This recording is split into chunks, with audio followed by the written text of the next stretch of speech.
ಮೊದಲನೇದಾಗಿ ನಾನು ಸುರೇಶ್ ಶೆಟ್ಟಿ ಅವರು ಹೇಳಿದರು ನಾವು ಎಲ್ಲ ರೀತಿಯಲ್ಲೂ ಕೂಡ ಶೈಕ್ಷಣಿಕ ಬೆಳವಣಿಗೆಗೆ ಗೋಸ್ಕರ ನಾವು ಹೋರಾಟ ಮಾಡ್ಕೊಂಡು ಬಂದಿದ್ವಿ ಅಂತ. ಈಗ ಪ್ರಚಲಿತವಾಗಿ ದೇಶದಲ್ಲಿರುವಂತಹ ದೊಡ್ಡ ಸಮಸ್ಯೆ, ನನ್ನ ಹಿಜಾಬ್ ವಿಚಾರಕ್ಕೆ ಬರೋದಕ್ಕಿಂತ ಮುಂಚೆ ವಿದ್ಯಾರ್ಥಿ ಜೀವನದ ಬಗ್ಗೆ ಅವರು ಶೈಕ್ಷಣಿಕ ವಿಚಾರದ ಬಗ್ಗೆ ದೊಡ್ಡ ಕ್ರಾಂತಿಯನ್ನು ಮಾಡಿದ್ದಾರೆ ಅಂತ ಹೇಳಿದರು. ಓಕೆ, ನಾನು ಕೇಳ್ತಾ ಇರೋದು 22 ಲಕ್ಷ ವಿದ್ಯಾರ್ಥಿಗಳು ನೀಟ್ ಪರೀಕ್ಷೆ ರದ್ದತಿಯಾಗಿ ಈಗ ಡಿಪ್ರೆಷನ್ಗೆ ಹೋಗಿದ್ದಾರೆ. ನಾನು ಅಲ್ಲಿಗೆ ಬರ್ತೀನಿ. ಆದರೂ ಕೂಡ ಕ್ಯಾಂಪಸ್ ಬಚಾವ್ ಮಾಡಿದ ABVP ಏಕೆ ನೀಟ್ ಬಚಾವ್ ಅಂತ ಮಾಡಿಲ್ಲ? ನನ್ನ ಪ್ರಶ್ನೆ. ಇನ್ನು ಹಿಜಾಬ್ ವರ್ಡಿಕ್ಟ್ ಬಗ್ಗೆ ಹೇಳಿದರು, ಫ್ರೀಡಮ್ ಆಫ್ ಎಕ್ಸ್ಪ್ರೆಷನ್ ಬಗ್ಗೆ ಹೇಳಿದರು. ಮೇ ಬಿ ಅವರಿಗೆ ಸ್ವಲ್ಪ ಮಾಹಿತಿಯ ಕೊರತೆ ಇದೆ. ಫ್ರೀಡಮ್ ಆಫ್ ಎಕ್ಸ್ಪ್ರೆಷನ್ ಅಂತ ಹೇಳಿದರೆ ಟೀಚರ್ ಮಾತಾಡುವಾಗ ಎದುರು ಮಾತಾಡೋದು ಅಂತ ಅರ್ಥ ಅಲ್ಲ. ನನ್ನ ಅಭಿಪ್ರಾಯವನ್ನು ಟೀಚರ್ ಹೇಳಿದ್ದು ಜೊತೆಗೆ ನಮ್ಮ ಅಭಿಪ್ರಾಯವನ್ನು ಹಂಚುವ, ಮುಕ್ತವಾಗಿ ಯಾರೂ ಕೂಡ ಅವರ ಅಭಿಪ್ರಾಯವನ್ನು, ಅವರ ಅಭಿವ್ಯಕ್ತಿ ಸ್ವಾತಂತ್ರ್ಯವನ್ನು ಮುಕ್ತವಾಗಿ ಹಂಚುವಂಥ ಒಂದು ಅವಕಾಶಕ್ಕಾಗಿದೆ ಫ್ರೀಡಮ್ ಆಫ್ ಎಕ್ಸ್ಪ್ರೆಷನ್ ಅಂತ ಹೇಳುವುದು. ಇನ್ನೊಂದು ಹಿಜಾಬ್ ಅಂತ ಹೇಳುವುದು ಖಂಡಿತವಾಗಿಯೂ ನೀವು ಮೊದಲೇ ಹೇಳಿದಂತೆ ಅದು ನೋಟ್ ಮಾಡಬೇಕು, ಅಂಡರ್ ದಿ ಪಾಯಿಂಟ್. ಇವತ್ತು ನಿನ್ನೆ ಬಂದದ್ದಲ್ಲ, ಅದೊಂದು ಭಾರತದ ಒಂದು ಕಲ್ಚರ್. ಈಗ ಹಿಜಾಬ್ ಅಂತ ಹೇಳುವಾಗ ಅದೊಂದು ಅರಬಿ ವರ್ಡ್, ಮರೆಮಾಚುದು ಅಂತ ಹೇಳ್ಬೋದು, ಶಿರವಸ್ತ್ರ ಅಂತ ಹೇಳ್ಬೋದು, ಕನ್ನಡದಲ್ಲಿ ಹೇಳೋದಾದ್ರೆ ಶಿರವಸ್ತ್ರ ಅಂತ ಹೇಳ್ಬೋದು. ಅದನ್ನೇ ಸಿಖ್ಖರು ಬಳಸುವಾಗ ಅದನ್ನ ದುಪ್ಪಟ ಅಥವಾ ಟರ್ಬನ್ ಅಂತ ಹೇಳ್ತಾರೆ. ಸರಿ, ಅದು ಈ ಟರ್ಬನ್ ಹೇಳುವುದು, ಈ ಟರ್ಬನ್ ಎಂಬಂತ ಒಂದು ವಸ್ತ್ರ ಮಾಡಿದಂತ ಯಾವ ಧಾರ್ಮಿಕ ವಿವೇಚನೆ ಹಿಜಾಬ್ ಮಾಡಿತು ಎಂಬುದಾಗಿದೆ ನನ್ನ ಪ್ರಶ್ನೆ. ಇದೇ ರೀತಿ ಕೇವಲ ಸಿಖ್ಖರು ಮಾತ್ರ ಅಲ್ಲ, ಮುಸ್ಲಿಮರು ಮಾತ್ರ ಅಲ್ಲ, ಕ್ರಿಶ್ಚಿಯನರು ವೇಲ್ ಅಂತ ಧರಿಸ್ತಾರೆ. ಅದೇ ರೀತಿ ರಾಜಸ್ಥಾನಿ ಕಡೆ ಹೋಗುದಾದರೆ ಹಿಂದೂಗಳು ಕೂಡ. ನಿಮ್ಮ ಮಾತಿನ ನಡುವಲ್ಲಿ ಅವರು ವಿಟ್ಲದಿಂದ ಕಾಲ್ ಮಾಡಿದ್ರು, ಶಾಲೆಯಲ್ಲಿ ಒಂದು ವಸ್ತ್ರ ಸಂಹಿತೆ ಅಂತ ಇದೆ, ವಸ್ತ್ರ ಸಂಹಿತೆ ಪಾಲನೆ ಬೇಡ ಅಂತ ಹೇಳ್ತಾರೆ. ಇಲ್ಲ, ನಾನು ಖಂಡಿತವಾಗಿ ವಸ್ತ್ರ ಸಂಹಿತೆ ಪಾಲನೆ ಮಾಡೋದು ಬೇಡ ಅಂತ ಹೇಳ್ತಾ ಇಲ್ಲ. ಹಾಗಾದ್ರೆ ನಾನು ಕೇಳ್ತಾ ಇರೋದು, ಈ ಕತ್ತಿಗೆ ಹಾಕುವ, ಹುಡುಗರು ಹಾಕುವ ಶಾಲ್ ಇದೆ ಅಲ್ವಾ, ಅದನ್ನೇ ತಲೆಗೆ ಹಾಕಿದ್ರೆ ಏನು ತೊಂದರೆ ಇದೆ ಅಂತ ನನ್ನ ಪ್ರಶ್ನೆ. ನಾನು ಕೇಳ್ತಾ ಇರೋದು, ಅಲ್ಲಿ ಏನು ಹೊಸತಾಗಿ ಒಂದು ಬಣ್ಣ ವಿಚಾರದಲ್ಲಿ ರಾಜಕೀಯ ಮಾಡುವುದು ಬಿಜೆಪಿ. ಬಣ್ಣ ವಿಚಾರವೇ ಬೇಡ, ಯಾವ ಕಲರ್ದು ಯೂನಿಫಾರ್ಮ್ ಹಾಕ್ತಾರೋ ಅದೇ ಶಾಲನ್ನ ತಲೆಗೆ ಹಾಕುವುದರಲ್ಲಿ ಯಾವುದೇ ರೀತಿಯಾದಂಥ ಸಮಸ್ಯೆ ಇಲ್ಲ. ಖಂಡಿತವಾಗಿಯೂ ಕೂಡ ಹಿಜಾಬ್ ಒಂದು ಸಮಸ್ಯೆನೇ ಅಲ್ಲ. ಹಿಜಾಬ್ ಅಂತ ಹೇಳಿದ್ರೆ ಶಿರವಸ್ತ್ರ, ಇದು ಬಿಜೆಪಿ ಪ್ರೇರಿತವಾಗಿ ತಂದಂತ ಒಂದು ರಾಜಕೀಯವಾದ ಷಡ್ಯಂತ್ರ ಮಾತ್ರ. ಇನ್ನು ನಾನು ಒಂದು ವಿಚಾರ ಹೇಳ್ತೀನಿ. ತೀರ್ಪಿನ ಬಗ್ಗೆ ಹೇಳುವುದಾದರೆ, ಆ ಬೆಂಚ್ ತೀರ್ಪು ಏನು ಹೇಳಿದೆ ಅಂತ ಹೇಳಿದ್ರೆ, ಅವರ ಧಾರ್ಮಿಕ ಸ್ವಾತಂತ್ರ್ಯವನ್ನ ಅನುಸರಿಸುವುದರೊಂದಿಗೆ ಅವರು ಶಿಕ್ಷಣ ಕಲಿಯಲಿ, ಯಾರು ವಿದ್ಯಾರ್ಥಿನಿಯರು ಶಿಕ್ಷಣ ಕಲಿಯಲಿ ಅಂತಂತ ಸ್ಪ್ಲಿಟ್ ಆದಂತಹ ವರ್ಡಿಕ್ಟ್ ಬಂದಿದೆ. ಅದನ್ನು ಕೂಡ ನಾವು ಗೌರವಿಸಬೇಕು. ಹೀಗಿರುವಾಗ ಇದನ್ನೊಂದು ವಿವಾದವಾಗಿ ಮಾಡುತ್ತಿರುವುದು ರಾಜಕೀಯ ಶಕ್ತಿಗಳು ಮಾತ್ರ, ಹೊರತಾಗಿ ವಿದ್ಯಾರ್ಥಿಗಳು ಅಲ್ಲ. ಈಗ ಮಾತಾಡ್ತಾ ಹೋದಾಗ ಸುಜಿತ್ ಅವರೇ, ಅವರು ಲುಕ್ಮಾನ್ ಹೇಳಿದರು BJP ಹೀಗೆ ಮಾಡ್ತಾ ಇದೆ ಅಂತ. ABP ಅಂದುಕೊಳ್ಳಿ ಕೆಲವರಿಗೆ ಮನಸ್ಸಲ್ಲಿ ABP ಮತ್ತು BJP ಒಂದೇ ಎನ್ನುವಂಥದ್ದು. ಈಗ ಈ BJP ಕೆಲವು ವಿಚಾರಗಳನ್ನು ಹೇಳಿದೆ, ಕೆಲವು ನಾಯಕರು ಹೇಳಿದ್ದಾರೆ ನಾವು ಕೇಸರಿ ಶಾಲೆ ಹಾಕ್ತೇವೆ, ಹೀಗೆ ಒಬ್ಬೊಬ್ಬರು ಒಂದೊಂದು ಶಾಲೆ ಹಾಕ್ಕೊಂಡು ಬಂದರೆ ಯಾವ ರೀತಿ ನಡೀತಿದೆ ಶಾಲೆ ಎನ್ನುವಂಥ ಪ್ರಶ್ನೆ, ಶಾಲೆಯ ಅಥವಾ ಶಾಲ್ವಾ ಅಂತ ಪ್ರಶ್ನೆಗಳು ಮೂಡ್ಬೋದು. ABVP ಬೇರೆ ಬೇರೆ ಬಣ್ಣದ ಶಾಲುಗಳು, ಕೇಸರಿ ಹಿಡಿದು ಬೇರೆ ಶಾಲುಗಳು ಹಾಕುವ ವಿಚಾರದಲ್ಲಿ ಹಿಜಾಬಿಗೆ ವಿರುದ್ಧವಾಗಿ ಅಥವಾ ಇನ್ನೊಂದು ರೀತಿಯಲ್ಲಿ ಏನು ಹೇಳ್ತೀರಾ? ಒಂದು ಮೊದಲನೇದಾಗಿ ಒಂದು ಪ್ರಶ್ನೆಗೆ ಉತ್ತರಿಸ್ತಾ, ನೀಟ್ ವಿಷಯದಲ್ಲಿ ವಿದ್ಯಾರ್ಥಿ ಪರಿಷತ್ನಲ್ಲಿ ನಿಲ್ಲುವ ಸ್ಪಷ್ಟ ಇದೆ. ನ್ಯಾಷನಲ್ ಟೆಸ್ಟಿಂಗ್ ಏಜೆನ್ಸಿಗೆ ಯಾವತ್ತು ಇದರಲ್ಲಿ ಲೋಪದೋಷಗಳು ಕಂಡು ಬಂದಿದೆ ಅಂತ ಹೇಳಿದ್ಯೋ ಅವತ್ತೇ ದೆಹಲಿಯ ನ್ಯಾಷನಲ್ ಟೆಸ್ಟಿಂಗ್ ಏಜೆನ್ಸಿಗೆ ಮುತ್ತಿಗೆ ಹಾಕಿದ್ದು ಇದೇ ವಿದ್ಯಾರ್ಥಿ ಪರಿಷತ್ನ ಕಾರ್ಯಕರ್ತರ ಬಂಧನ ಆಗಿದೆ. ಇದರ ವಿರುದ್ಧ ನಾವು ಯಾವುದೇ ಸರ್ಕಾರದ ವಿರುದ್ಧ, ಯಾವುದೇ ಸರ್ಕಾರದ ಪರವಾಗಿ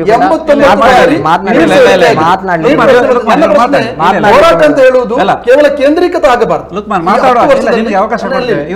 ವರ್ಷದಲ್ಲಿ 89 ಬಾರಿ ನೀಟ್ ಪ್ರಶ್ನೆ ಪತ್ರಿಕೆ ಸೋರಿಕೆ ಆಗಿದೆ. ABVP ಹೋರಾಟ ಮಾಡಿದೆ. ಸರ್ಕಾರದ ಪರವಾಗಿ, ಪಕ್ಷಾತೀತ ಪರವಾಗಿ ಮಾತನಾಡುವುದಾದ್ರೆ ನಾವು ಕೂಡ ಸಿದ್ಧ ಇದ್ದೇವೆ. KPSC ಹಗರಣಗಳೇನು, ರಾಜ್ಯದಲ್ಲಿ ಅದರ ಬಗ್ಗೆ ಮಾತನಾಡಲಿಕ್ಕೆ ನಾವು ಕೂಡ ಸಿದ್ಧ ಇದ್ದೇವೆ. ಹಾಗಾಗಿ ವಿಷಯಗಳನ್ನು ಮಾತನಾಡುದಾದ್ರೆ ಅದೇ ವಿಷಯಗಳನ್ನು ಮಾತನಾಡುವ. KPSC ಅಲ್ಲಿ ಧಾರವಾಡದ ವಿದ್ಯಾರ್ಥಿಗಳಿಗೆ ಅಂತ ಕೇಳಿದ್ರೆ ಇದರ ಹತ್ರ ಉತ್ತರ ಇದೆಯಾ? ಇಲ್ಲ. ಹಾಗಾದ್ರೆ ವಿಷಯಗಳಿಗೆ ಬರಲಿ.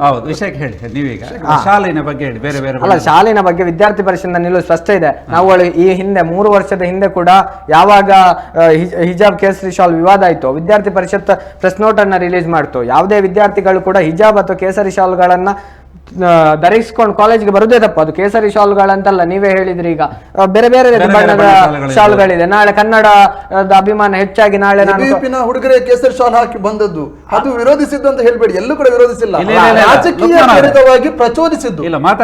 ಲುಕ್ಮಾನ್ ರವರಿಂದ ಸರ್ಟಿಫಿಕೇಟ್ ತಗೊಂಡು ಎಬಿಪಿ ವಿದ್ಯಾರ್ಥಿಗಳು ಇರಬೇಕು ಅಂತಿಲ್ಲ. ನಮ್ಮನೇಲಿ ನಮಗೆ ಸ್ಪಷ್ಟತೆ ಇದೆ.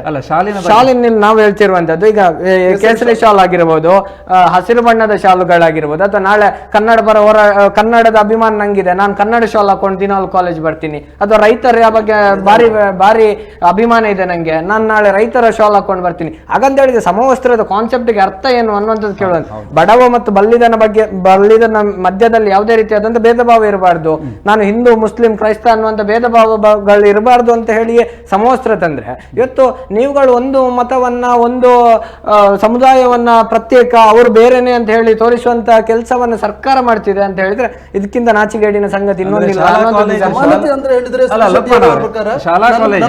ಸಮಾನತೆ ಅಂತ ಹೇಳಿದ್ರೆ ಏನು ನಿಮ್ ಪ್ರಕಾರ? ಇಲ್ಲ, ಒಂದ್ ನಿಮಿಷ ಕರೆ ಇದೆ ನೋಡೋಣ. ಈಕ್ವಾಲಿಟಿ, ಸಮಾನತೆ ಅಂದ್ರೆ ಏನು?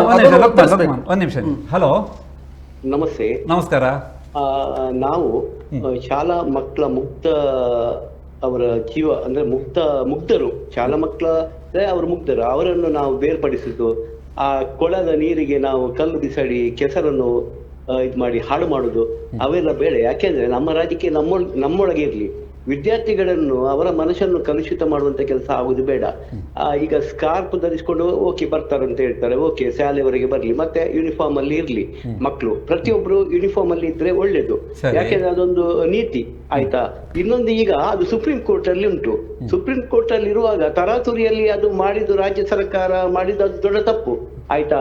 ಮತ್ತೆ ಇನ್ನೊಂದು, ನೀವು ಈಗ ಸ್ತ್ರೀ ಶೋಷಣೆ ಬಗ್ಗೆ ಮಾತಾಡ್ತಿರಲ್ಲ, ಬುರ್ಕಾ ಹಾಕಲು ಒಂದು ರೀತಿಯಲ್ಲಿ ಸ್ತ್ರೀ ಶೋಷಣೆ ಅಲ್ವಾ ಅದು? ಹೌದಲ್ವಾ? ಮತ್ತೆ ಸೀರೆಗೆ ಸ್ವಾತಂತ್ರ್ಯ ಎಲ್ಲಿ ಉಂಟು ಅಲ್ಲ. ಈಗ ಆಧುನಿಕ ಯುಗದಲ್ಲಿ ನೀವು ಅಷ್ಟೆಲ್ಲ ಇದು ಮಾಡ್ಲಿಕ್ಕೆ ಹೋದ್ರೆ ಬಾರಿ ಕಷ್ಟ ಇದೆ. ನಾವು ನಾಗರಿಕ ಪ್ರಪಂಚದಲ್ಲಿ ಇದ್ದೇವಲ್ವಾ, ಇದ್ದೇವಲ್ವಾ, ಅದಕ್ಕೆ ಮೊದಲ ಪ್ರಾಶಸ್ತ್ಯ ಕೊಡಿ.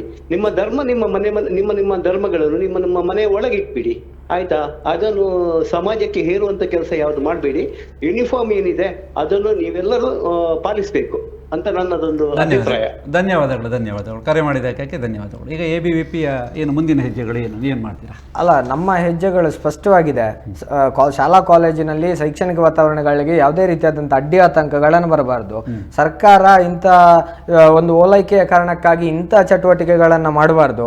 ಇವತ್ತು ನಾನೊಬ್ಬ ವಿದ್ಯಾರ್ಥಿ, ನನ್ನ ಸಹಪಾಠಿಗಳು, ನಾನು ಕಾನೂನು ವ್ಯಾಸಂಗವನ್ನು ಮಾಡ್ತಾ ಇರೋ ಒಂದು ವಿದ್ಯಾರ್ಥಿ, ನನ್ನ ಕಾಲೇಜಿನಲ್ಲಿ 3-4 ಜನ ವಿದ್ಯಾರ್ಥಿನಿಯರಿದ್ದಾರೆ, ನಮ್ಮ ಸಹಪಾಠಿಗಳಿದ್ದಾರೆ, ಮುಸ್ಲಿಂ ವಿದ್ಯಾರ್ಥಿನಿಯರಿದ್ದಾರೆ. ನಾಳೆ ಆ ವಿದ್ಯಾರ್ಥಿನಿ ಒಂದು ಜಡ್ಜ್ ಆಗಬೇಕು ಅಥವಾ ಪೊಲೀಸ್ ಆಗಬೇಕು, ಅವಳು ನಾಳೆ ಜಡ್ಜ್ ಅಥವಾ ಪೊಲೀಸ್ ನಾಳೆ ಹಿಜಾಬ್ ಹಾಕೊಂಡು ಜಡ್ಜ್ಮೆಂಟ್ ಅನ್ನು ಕೊಟ್ರೆ ಅಥವಾ ಪೊಲೀಸ್ ಆದ್ರೆ ಯಾವ ರೀತಿಯಾದಂಥ ವಾತಾವರಣ ಸಮಾಜದಲ್ಲಿ ಬರ್ತದೆ ಅಂತ ಹೇಳಿ. ಇವತ್ತು ಶಾಲಾ ಕಾಲೇಜಿನಲ್ಲಿ ನೀವು ಹೋಗ್ತೀವಪ್ಪ ಅಂತ ಹೊರಡ್ತೀರಿ, ನಾಳೆ ಜಡ್ಜ್ ಕೋರ್ಟಲ್ಲೂ ಹೋಗ್ತೀವಿ ಅಂತ ಹೊರಡ್ತೀವಿ, ನಾಳೆ ಬೇರೆ ಬೇರೆ ಇಲಾಖೆಗಳಲ್ಲಿ ನಾವು ಹಿಜಾಬ್ ಹಾಕೊಂಡು, ಆಗ ನಾವುಗಳೇ ತೋರಿಸಿದಂಗೆ ಆಗ್ತದಲ್ವಾ. ಇವತ್ತು ಸಮಾಜಕ್ಕೆ ಇವಳೊಬ್ಳು ಬೇರೆ ಸಮುದಾಯದವಳು, ನಮ್ಮ ಸಮುದಾಯ ಅಲ್ವಾ, ಅಥವಾ ಆ ರೀತಿಯಾದಂಥ ಪ್ರತ್ಯೇಕತೆ ಮನೋಭಾವ ಈಗ ನಮ್ಮಲ್ಲಿ ಇಲ್ಲದಿರ್ಬೋದು, ನಿಮ್ಮಲ್ಲಿ ಇಲ್ಲದಿರ್ಬೋದು, ಆದರೆ ಸಮಾಜದಲ್ಲಿ ಇದೆಯಲ್ಲ, ಆ ಪ್ರತ್ಯೇಕತೆಯ ಮನೋಭಾವವನ್ನು ಬಿಟ್ಟು ಬಿಡಿ. ಸರ್ಕಾರ ಅಷ್ಟೊಂದು ಕಾಳಜಿ ಇದ್ರೆ ಇವತ್ತು ರಾಜ್ಯದಲ್ಲಿ ಅನೇಕ ಶೈಕ್ಷಣಿಕ ಲೋಪದೋಷಗಳಿದೆ. ಇವತ್ತು ಅತಿಥಿ ಉಪನ್ಯಾಸಕರ ನೇಮಕಾತಿಗಳಿಲ್ಲ, ಇವತ್ತು KPSC ಹಗರಣಗಳು ಮೇಲಿಂದ ಮೇಲೆ ಆಗ್ತಾ ಇದೆ. ಇವತ್ತು ಯೂನಿವರ್ಸಿಟಿಗಳು, ನಮ್ಮ ಮಂಗಳೂರು ಯೂನಿವರ್ಸಿಟಿಯನ್ನು ನೋಡಿ, ಒಂದಷ್ಟು 1 ಕೋಟಿ 2 ಕೋಟಿ ಹಣ ಕೊಡ್ಲಿಕ್ಕೂ ಕೂಡ ಸಾಧ್ಯ ಇಲ್ಲದ ಪರಿಸ್ಥಿತಿಯಲ್ಲಿ ಸರ್ಕಾರ ಇದೆ. ನಾವು ಸ್ಪಷ್ಟವಾಗಿ ಹೇಳುವಂಥದ್ದು, ಯಾವುದೇ ರೀತಿಯ ವಸ್ತ್ರ ಸಂಹಿತೆ ಅಂತ ಹೇಳಿದ್ರೆ ಅದು ವಸ್ತ್ರ ಸಂಹಿತೆ ಆಗಿಯೇ ಇರಬೇಕು, ಅದು ಧಾರ್ಮಿಕ ಸಂಹಿತೆ ಆಗಿರಬಾರ್ದು. ಧಾರ್ಮಿಕ ವಸ್ತ್ರ ಸಂಹಿತೆ ಈಗ ನಾಳೆ ನಮ್ಮ ಸ್ಪಷ್ಟತೆ ಇದೆ. ನಾವುಗಳು ಯಾವುದಕ್ಕೂ ಕೂಡ ನಮ್ಮ ದ್ವಂದ್ವ ನಿಲುವೇ ಇಲ್ಲ. ನಮ್ಮದು ಸ್ಪಷ್ಟತೆ, ಯಾವ ರೀತಿಯಾದಂಥ ಶಾಲಾ ಕಾಲೇಜುಗಳು, ಸರ್ಕಾರಿ ಶಾಲಾ ಕಾಲೇಜುಗಳಾಗಿರ್ಬೋದು, ಪ್ರೈವೇಟ್ ಶಾಲಾ ಕಾಲೇಜುಗಳಾಗಿರ್ಬೋದು, ಯಾವುದೇ ರೀತಿಯಾದಂಥ ವಸ್ತ್ರ ಸಂಹಿತೆಯನ್ನ ನಿರ್ಧಾರ ಮಾಡಿದ್ದಾರೋ ಆ ರೀತಿಯಾದಂಥ ವಸ್ತ್ರವನ್ನ ಹಾಕೊಂಡು ಕಾಲೇಜಿಗೆ ಬರಬೇಕು ಅನ್ನುವಂಥದ್ದು. ಎಬಿಪಿಯವರು ಸುಜಿತ್ ಶೆಟ್ಟಿಯವರು ಬಹಳ ಸ್ಪಷ್ಟವಾಗಿ ಅವರ ನಿಲುವನ್ನು ಹೇಳಿದ್ದಾರೆ. ಅದು ಒಂದೇ ರೀತಿ ನಿಲುವು ಅಂತ ನಾವು ತಿಳ್ಕೊಂಡಿದ್ದೇವೆ, ಮುಂದೆ ಬದಲಾವಣೆ ಆಗೋದಿಲ್ಲ ಎನ್ನುವಂಥದ್ದು. ಒಂದೇ ಸ್ಪಷ್ಟವಾದ ನಿಲುವು ಹೇಳಿದ್ದಾರೆ, ಎಲ್ಲರೂ ಸಮಾನವಾಗಿರಬೇಕು ಅಂತ. ಕಾರ್ಯಕ್ರಮ ಮುಗಿಸುವ ಹೊತ್ತಲ್ಲಿ ಕೊನೆಯ ಪ್ರಶ್ನೆ ನಿಮ್ಮಲ್ಲಿ, ನೀವು ಇದೇ ರೀತಿ ಮುಂದುವರಿಸಿಕೊಂಡು ಹೋಗೋದು ಅಥವಾ ಇವರು ಹೇಳಿದಂತಹ ಒಂದು ಸ್ಪಷ್ಟವಾದ ನಿಲುವುಗಳು ಒಳ್ಳೆಯದ ಅಂತ ಹೇಳಿ? ನಾನು ಹೇಳುವ ಪ್ರಕಾರ ಒಬ್ಬರ ಉಡುಪು ಅವರನ್ನು ಪ್ರತ್ಯೇಕಿಸಬಾರ್ದು. ಖಂಡಿತವಾಗಿಯೂ ಕೂಡ ಒಬ್ಬ ಉಡುಪು ಧರಿಸಿದ ಒಬ್ಬ ಟರ್ಬನ್ ಧರಿಸಿ ಜಡ್ಜ್ಮೆಂಟ್ ಕೂಡ ಕೊಡ್ಬೋದು. ಒಂದು ಟ್ರಾನ್ಸ್ಜೆಂಡರ್ ಕೂಡ ಜಡ್ಜ್ಮೆಂಟ್ ಕೊಡುವ ಕಾಲದಲ್ಲಿ ನಾವು ಜೀವಿಸ್ತಾ ಇದ್ದೀವಿ. ಹೀಗಿರುವಾಗ ಆ ವ್ಯಕ್ತಿಯನ್ನು ನೋಡಬಾರ್ದು, ಆ ವ್ಯಕ್ತಿ ಕೊಡುವ ಜಡ್ಜ್ಮೆಂಟ್ ಅನ್ನ, ಅವನಿಗಿರುವ ವಿದ್ಯಾಭ್ಯಾಸವನ್ನ ಮಾತ್ರ ಅಳೆಬೇಕು. ಮೊದಲನೇದಾಗಿ ನಾವು ಮಾಡುತ್ತಿರುವಂತಹ ದೊಡ್ಡ ತಪ್ಪು ಒಬ್ಬ ಉಡುಪಿನ ಮೇಲೆ ಒಬ್ಬ ವ್ಯಕ್ತಿಯನ್ನ ಅಳೆಯುವುದು. ಉಡುಪು ಖಂಡಿತವಾಗಿಯೂ ಕೂಡ ವಸ್ತ್ರ ಎಂಬುದು ಖಂಡಿತವಾಗಿಯೂ ಜನರನ್ನು ಪ್ರತ್ಯೇಕಿಸಲ್ಲ. ಮೊದಲನೇದಾಗಿ ಹೇಳುವುದಾದರೆ ಭಾರತವೇ ಯುನಿಟಿ ಇನ್ ಡೈವರ್ಸಿಟಿ, ವಿವಿಧತೆಯಲ್ಲಿ ಏಕತೆ ಇರುವಂತಹ ಒಂದು ಸುಂದರವಾದಂತಹ ಭವ್ಯವಾದಂತಹ ದೇಶ. ಆದ್ರಿಂದ ಧರ್ಮದ ಆಧಾರದ ಮೇಲೆ, ಉಡುಪಿನ ಆಧಾರದ ಮೇಲೆ ವಿದ್ಯಾರ್ಥಿನಿಯರ, ಅದು ಯಾವುದೇ ವಿದ್ಯಾರ್ಥಿನಿ ಆಗಲಿ ಯಾರೇ ಆಗಲಿ, ಅವರದ ಶಿಕ್ಷಣದಿಂದ ಅವರು ವಂಚಿತ ಆಗಬಾರ್ದು. ಅವರಿಗೆ ರೈಟ್ ಟು ಎಜುಕೇಶನ್ ಇದೆ, ರೈಟ್ ಟು ಚಾಯ್ಸ್ ಇದೆ, ಫ್ರೀಡಮ್ ಆಫ್ ರಿಲಿಜಿಯಸ್ ಇದೆ, ಸಂವಿಧಾನ ಶಿಲ್ಪಿ ಅಂಬೇಡ್ಕರ್ ಅವರು ಕೊಟ್ಟಂತಹ ವ್ಯಕ್ತವಾದಂತಹ ಸಂವಿಧಾನವಿದೆ. ಈ ಸಂವಿಧಾನದ ಆಧಾರದ ಮೇಲೆ ತಂದಂತಹ ಈ ನಿಲುವನ್ನು ಖಂಡಿತವಾಗಿಯೂ ಕೂಡ ಕಾಂಗ್ರೆಸ್ ಸರ್ಕಾರ ತಂದಂತಹ ಈ ಆದೇಶವನ್ನು ನಾವು ಗೌರವಿಸ್ತೇವೆ. ಅದೇ ರೀತಿ ಯಾರೇ ಆಗಲಿ ಅಲ್ಲಿ ನಾವು ಗಮನಿಸಬೇಕು, ಕೇವಲ ಹಿಜಾಬ್ಗೆ ಮಾತ್ರ ಕಾಂಗ್ರೆಸ್ ಸರ್ಕಾರ ಗ್ರೀನ್ ಸಿಗ್ನಲ್ ಕೊಟ್ಟದ್ದಲ್ಲ, ಅದರ ಜೊತೆಗೆ ಟರ್ಬನ್ಗೂ ಕೊಟ್ಟಿದೆ, ರುದ್ರಾಕ್ಷಿಗೂ ಕೊಟ್ಟಿದೆ, ಇನ್ನಿತರ ಧರ್ಮದ ಇದಕ್ಕೂ ಕೊಟ್ಟಿದೆ. ಆದರೆ ಎಲ್ಲ ಧರ್ಮದವರನ್ನ ಒಗ್ಗೂಡಿಸಿ, ಯಾರನ್ನು ಪ್ರತ್ಯೇಕಿಸದೆ ಎಲ್ಲರನ್ನ ಒಗ್ಗೂಡಿಸಿ, ವಿವಿಧ ಧರ್ಮಗಳನ್ನ, ಪಂಥಗಳನ್ನ, ಜಾತಿಗಳನ್ನ, ಮತಗಳನ್ನ ಒಂದಾಗಿ ಕಾಣುವಂತಹ ಒಂದು ಡೈವರ್ಸಿಟಿ, ಒಂದು ಯುನಿಟಿ ನಮ್ಮ ನಡುವೆ ಬರಬೇಕು. ಅದು ಹಿಜಾಬ್ನಿಂದಾಗಲಿ, ಶಿರವಸ್ತ್ರದಿಂದಾಗಲಿ, ಅಥವಾ ಇನ್ನಿತರ ಯಾವುದೇ ಒಂದು ಧಾರ್ಮಿಕ ಚಿಹ್ನೆಯಿಂದಾಗಲಿ ಅದು ಬದಲಾಗಕೂಡದು ಎಂಬುದಾಗಿದೆ ನಮ್ಮ ಟಿವಿ ಚಾನೆಲ್ನಲ್ಲಿ ಕೂತು ನಿಮ್ಮಲ್ಲಿ ಇಬ್ಬರು ಯುವಕರು, ಹಿರಿಯರು, ವಯಸ್ಸಾದವರು ಬಂದು ಏನಾದರೂ ಮಾತಾಡಿದರೆ ನಾವೇನು ಹೇಳೋ ಹಾಗಿಲ್ಲ, ವಯಸ್ಸಾಗಿದೆ ಏನಾದರೂ ಮಾತಾಡಿ. ಇಬ್ಬರು ಯುವಕರು ದೇಶವನ್ನು ನಡೆಸುವವರು, ಯಾವುದೇ ಪಕ್ಷದವರಾಗಿರ್ಬೋದು, ನೀವು ABVP ಆಗಿರ್ಬೋದು, ಅವರು ಕಾಂಗ್ರೆಸ್ ಆಗಿರ್ಬೋದು, ಯಾವುದೇ ಆಗಿರ್ಬೋದು. ವಿದ್ಯಾರ್ಥಿಗಳಿಗೆ ಒಂದು ಒಳ್ಳೆಯ ಎಜುಕೇಷನ್, ಒಂದು ಶಿಸ್ತಿನ ಮೂಲಕ, ಮತ್ತು ವಿದ್ಯಾರ್ಥಿ ಜೀವನದಲ್ಲಿ ಯಾವುದೇ ರೀತಿಯ ರಾಜಕೀಯದಿಂದಾಗಿ ಅವರ ಜೀವನ ಹಾಳಾಗದಂತೆ ನೋಡುವಂಥದ್ದು ನಿಮ್ಮ ಇಬ್ಬರಿಗೂ ಇದೆ. ಯಾಕಂದರೆ ಪಕ್ಷಗಳು ಯಾವುದೇ ರೀತಿ ಹೇಳಬಹುದು, ಆದರೆ ನಿಮ್ಮ ಜವಾಬ್ದಾರಿಗಳು ಈ ನಿಟ್ಟಿನಲ್ಲಿ ನೀವಿಬ್ಬರು ಬಂದು ನಿಮ್ಮ ಅಭಿಪ್ರಾಯವನ್ನು ಭಾಳ ಸುಂದರವಾಗಿ ಹೇಳಿದ್ದೀರಿ. ನಾವು ಭವ್ಯ ಭಾರತವನ್ನು ಮತ್ತೆ ನೀವು ಸೃಷ್ಟಿ ಮಾಡ್ತೀರಿ, ಮುಂದುವರಿದ ಒಂದು ಒಳ್ಳೆಯ ವಾತಾವರಣವನ್ನು ನೀವಿಬ್ಬರು ಸೃಷ್ಟಿ ಮಾಡ್ತೀರಿ ಅನ್ನುವಂಥ ನಂಬಿಕೆ ಇದೆ. ಸುಜಿತ್ ಶೆಟ್ಟಿ ABVP ರಾಜ್ಯ ಸಹ ಕಾರ್ಯದರ್ಶಿ ಅವರಿಗೆ ಈ ಕಾರ್ಯಕ್ರಮಕ್ಕೆ ಬಂದದಕ್ಕಾಗಿ ಧನ್ಯವಾದಗಳು. ಹಾಗೆ ಲುಕ್ಮಾನ್ ಅಡ್ಯಾರ್ ಯುವ ಕಾಂಗ್ರೆಸ್ ವಕ್ತಾರ ತಮ್ಮ ಅಭಿಪ್ರಾಯವನ್ನು ತಿಳಿಸಬೇಕಾಗಿ ಧನ್ಯವಾದಗಳು.